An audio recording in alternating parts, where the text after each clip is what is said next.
Thank you for checking out this little teaser of the history of the papacy and church. Here's a little taste of what's coming up soon on the History of the Papacy podcast.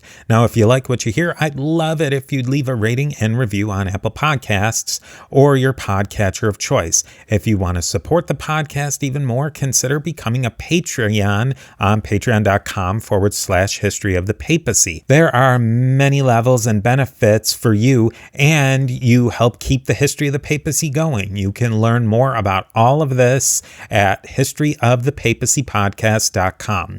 With that, here's another piece of the mosaic of the popes of Rome and Christian church, and I will definitely be talking to you more soon.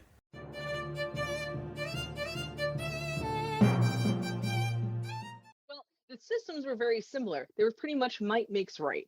Now there were all kinds of machinations on the Irish side about dynasties, that I have the right to be the king of this region because my ancestor is so and so who claimed this land 1,000 years ago. So there are all these machinations, but the Irish were also really good about rewriting it when it was convenient. That Cogad Gael that I spoke about was basically this long thing to explain why Brian Boru, who came from a sub vassal family to become the High King of Ireland, well, they did some really fancy footwork to say, well, actually, his ancestors were the buddies of the ruling family in his area, and actually they had decided they were going to switch the kingship between the two of them. So he's just picking up old ways of being.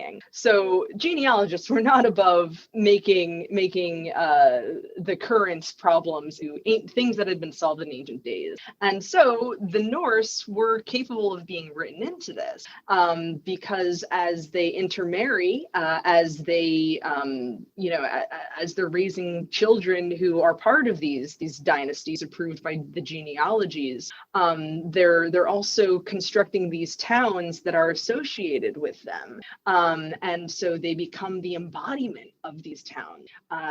In the Cogad specifically.